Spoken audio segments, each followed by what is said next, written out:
Hello, hello, hello, and welcome back to DLA Alternative. It's your boy Brandon, and I hope everyone is doing phenomenal, and I hope everyone had an amazing New Year's. Happy fucking New Year and happy 2025.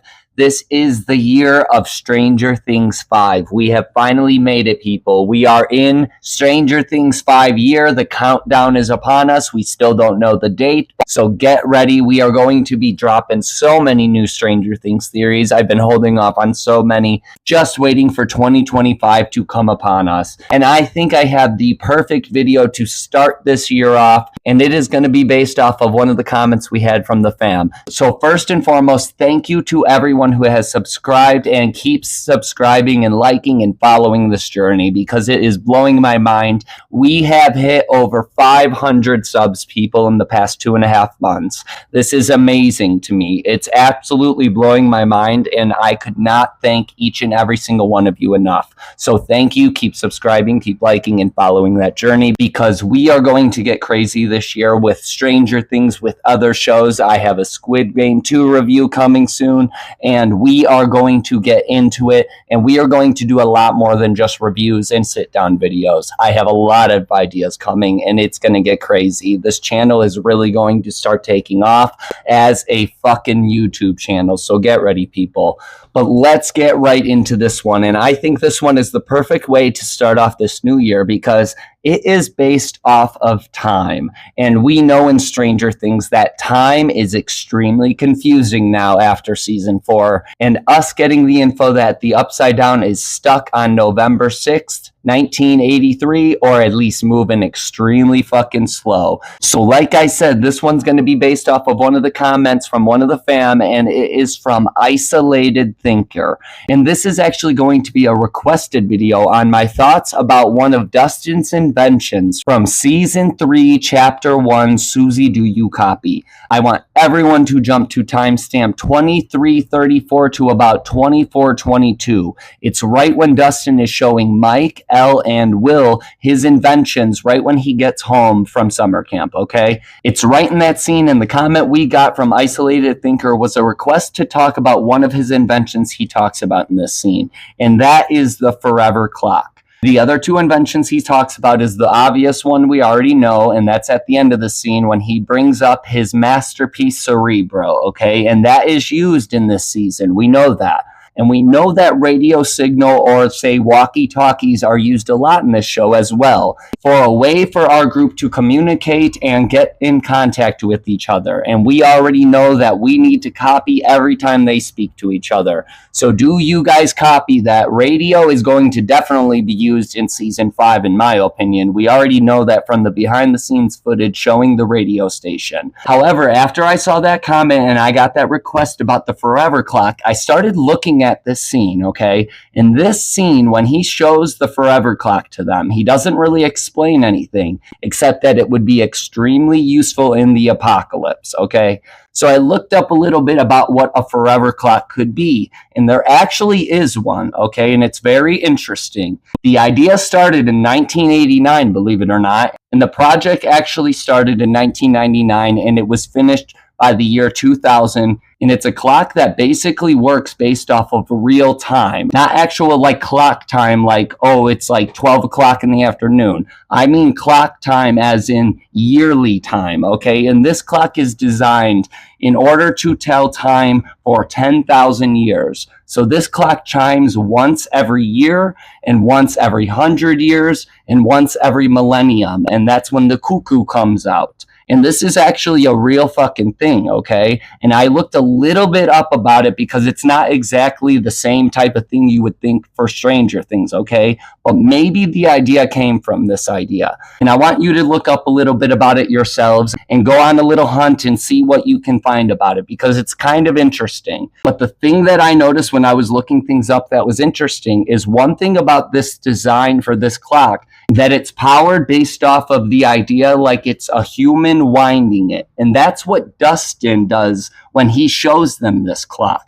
So I have an idea that that clock in Stranger Things is based off of the idea of this real clock, okay? So you got to think that now that we know things are extremely fucking messed up in Hawkins, and that basically when that big crack happens at the end of season 4, the whole time that scene happens, you hear clocks chiming, okay? So we know that those cracks is going to cause a problem involving time, at least in my opinion. Based off the sounds of those chimes during that scene, we know time is involved with whatever the fuck Vecna was doing at the end of season 4 and whatever happened with that big major gate and major crack at the end of season 4. It's definitely going to have some involvement based off of time, in my opinion. And Dustin's invention of the forever clock he talks about in this scene, it basically resembles a windmill and it's powered from wind, obviously. And he shows this and he basically just says that it would work in the apocalypse. It's the perfect invention for the apocalypse. So I'm starting to think, like, what does he mean by this is the perfect invention for the apocalypse? And I'm like, oh, well, shit, obviously, because there's no fucking power when the apocalypse would happen. There's no electricity, probably.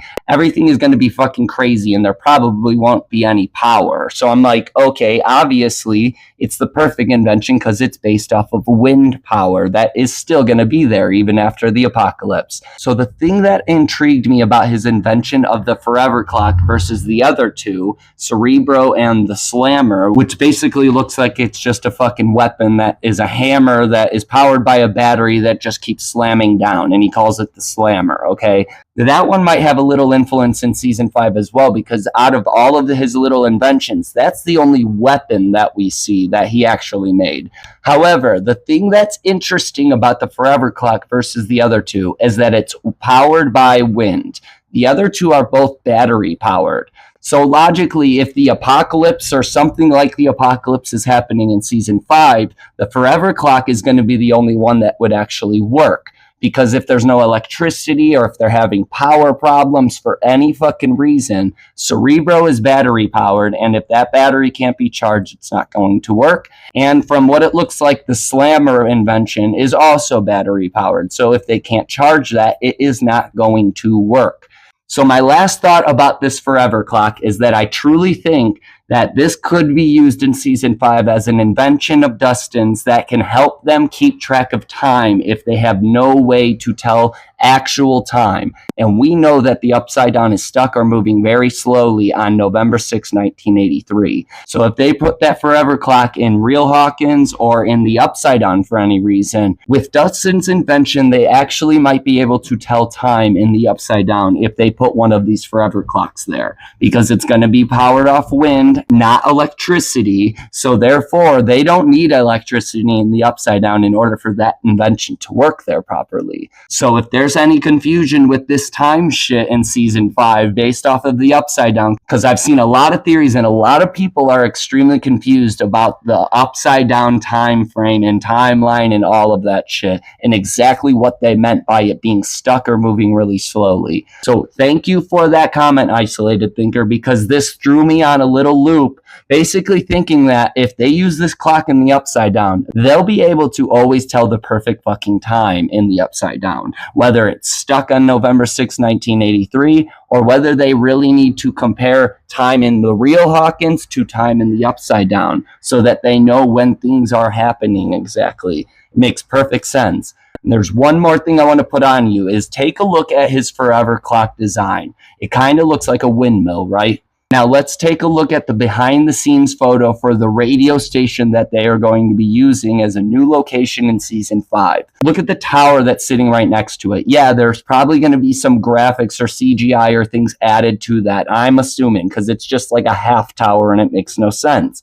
But if you look at that tower and now look at the forever clock, that tower kind of looks a little similar to the base of the forever clock to me. So I'm thinking if they are going to use the forever clock for any reason, maybe that tower could be something they could use it for, like a windmill or something that they could use to power that forever clock. And the other thing you got to think is he shows us Cerebro that they use in season 3. So if they're at a radio station, maybe they are going to use Cerebro to the next level to be able to connect not only all the way to Susie in Utah, but to the the entire world, like Dustin said Cerebro can do from North to South Pole. So maybe, just maybe, this forever clock will be used in season 5. And I truly think there's a reason that they showed us 2 other inventions while he showed us Cerebro in that scene. So let me know your thoughts. Thank you, Isolated Thinker, for your comment. And keep commenting your ideas. Always let me know your thoughts. And I want to thank each and every single one of you again for subscribing, liking, and following this journey. You guys are truly blowing my mind, and it makes me so happy. And it's something I've wanted to do my whole life. I've always wanted to do this YouTube thing, and it's really starting to kick off, and it's really starting to show me the support that I've always thought I could have. So thank you to each and every single one of you. I love all of you guys. Keep subscribing, keep liking, keep following that journey. It's your boy Brandon, DLA Alternative, and you already know, we out.